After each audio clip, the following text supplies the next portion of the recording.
One of the reasons that it's really important to take care of ourselves is because if we are not taking care of ourselves, when we have people in our lives, whether it's kids or a significant other or a friend who needs us in a moment of stress or emotional dysregulation, to use the technical term, then we don't set ourselves up for success to be the kind of peaceful presence that person needs in order to find calm and to be comforted.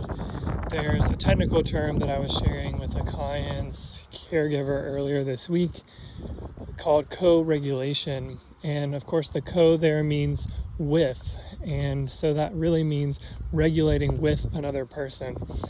And the way that works is that when there's two people in any interaction, our brains are wired to kind of emotionally sync up with the other person.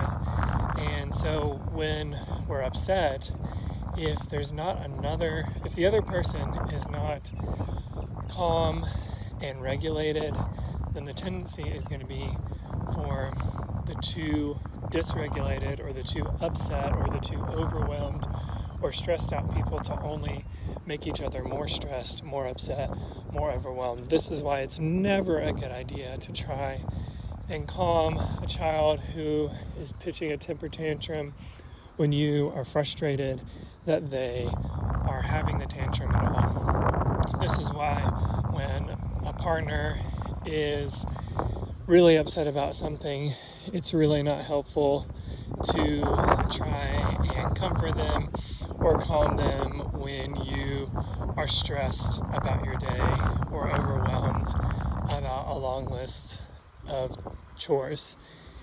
It is always an option to take 5, 10, 15 minutes in those moments, whether it's with a kid or a partner or someone else in your life, to take a couple of moments to do what you need to do to calm yourself, to take a few deep breaths, to get to a more settled place so that you can help that person regulate and get back down to a more peaceful and calm place. This is a lot easier when we're taking care of ourselves, though. It's important that we're getting enough sleep.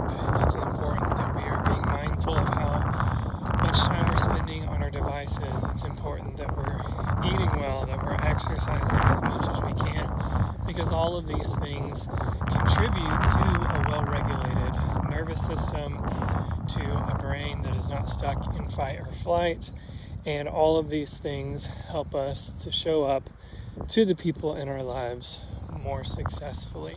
So, be mindful of how you're caring for yourself, especially this holiday season, and watch as your peace and your calm is contagious to those around you.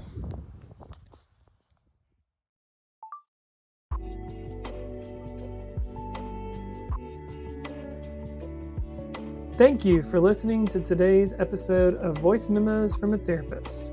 I'm Graham McBride, a licensed professional counselor associate, and I really appreciate you taking the time to listen. Make sure to subscribe so that you don't miss our next memo when it comes out, always on Monday mornings. Just a reminder, the content in these podcasts is just my own opinions. They should not be considered therapeutic counsel or advice. And as always, I reserve the right to continue to learn and grow, as I hope that we all are. If you have further questions, feel free to find me on social media at gmc.counseling. This podcast is also available on YouTube if you're more of a video person, along with some longer form content. And finally, if you would like to learn more about what was discussed today, you can find more details in the show notes. As always, I hope you have an amazing day.